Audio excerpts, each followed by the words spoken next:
If you want to open packs to get players like this, visit my friends at g2a.com, or if you just want to buy the players, visit my friends at justfifacoins.com. Use Nick at checkout on both websites for a discount. Links in the description. What's up, brothers? Welcome to a FIFA 16 squad builder video. What we're going to be doing today is building what I think is going to be my best starter squad. Now, there are a few cheeky choices in the team, and I want to hear from you guys in the comments. Do you agree with my starter squad? Do you think it's realistic? Do you think it's maybe too expensive? And of course, if you enjoyed the video, feel free to smash the like button. I'd appreciate it. And let's get into the squad. So I am going to start out with, of course, my famed, if you will, or at least my favorite formation from Ultimate Team 15, which is 4-3-3-3. Now, I'm going to start my squad or the builder from the back forward. Now, I'm not going to go with my goalkeeper right away, but I'm going to show you guys the left back that I want to use. I'm hoping he isn't extinct. I know he won't be expensive. I'm just hoping he won't be extinct.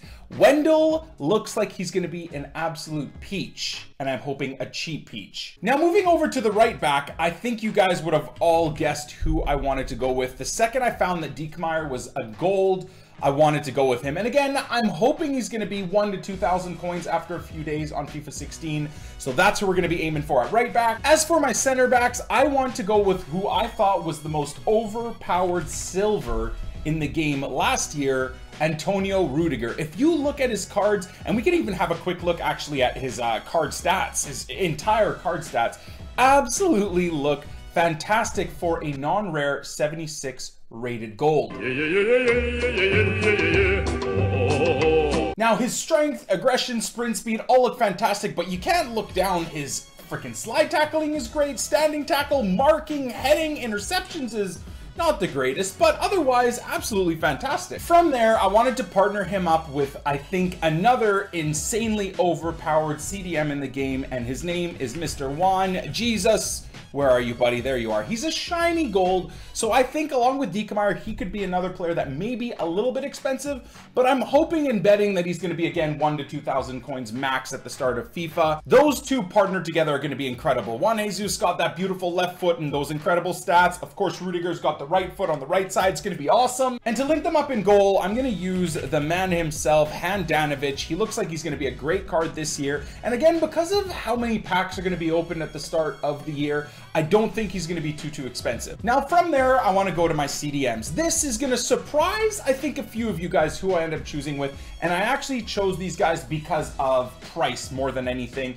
but I do think they look pretty decent. So at right CDM, we're going to go with a gentleman by the name of Rdiger. There it is. Great stats. I think he's got high work rates, which means he could be the Philip Lahm of last year, but I kind of like that in a CDM, in a dual CDM, where one CDM at least moves up and down the field quickly. I think he's got great card stats, and he will be cheap. Now, at left CDM is something that allows us to bring in a different league into the team, and the gentleman that we're going to go with is not Fernandinho, because I think he's going to be a little bit expensive to start off, but Fernando. I think he's a good card, medium-high work rates. He'll be the more defensive-minded CDM, whereas Rdiger is going to be pushing up the field. Now, a card I'm very excited to use, more because his skill move is so awesome and overpowered in the game. Yes, of course, Yannick Bolasie is the monster that I want to get at left wing.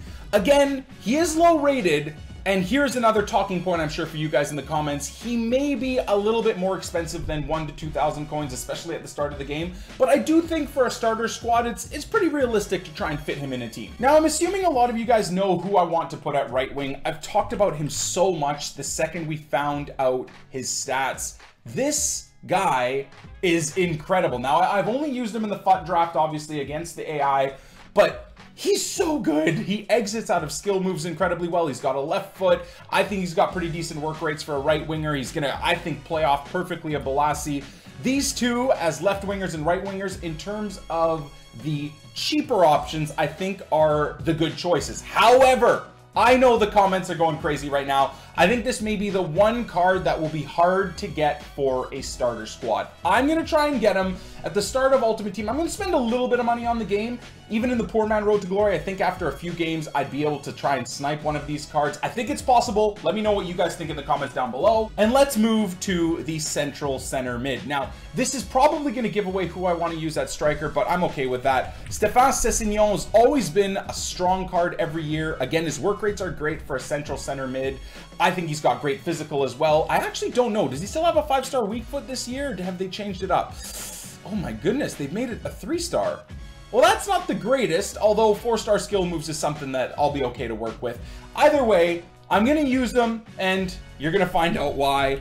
We gotta use the beast himself. Rondon looks just as good this year, if not better than last year, especially considering, as far as I've seen, pace isn't really the be-all end-all for strikers this year. That, along with, again, Rondon's in-game stats, I'm very, very excited. 4-star skills, 4-star weak foot, 91 strength, 86 heading, obviously shot power, finishing, positioning is great. Long shots is a little bit lower than I was expecting.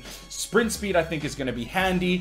And overall is a great card. I would never worry too much about this whole balance thing. Zlatan's balance, I think last year as well, was in the 40s, maybe even in the 50s. Everyone was saying he'd be a terrible card, and you guys all know, especially if you watch my streams, how much work I did with Zlatan. So don't worry too much about the balance. And there's the end of the video, boys. So that's what I think is going to be my best starter FIFA 16 squad in an ultimate team. I'm thinking the team's going to cost anywhere from 12 to maybe 15, 16,000 coins, which again, is what, 2 rounds in the divisions? That's about it. If we get lucky, maybe in a FUT draft run, we can get some good players from the packs as well. Let me know again in the comments down below what you think this squad is going to cost, and show me what squads you're planning on using at the start of FIFA 16. Thanks so much for watching. We'll catch you on the flip side. Peace!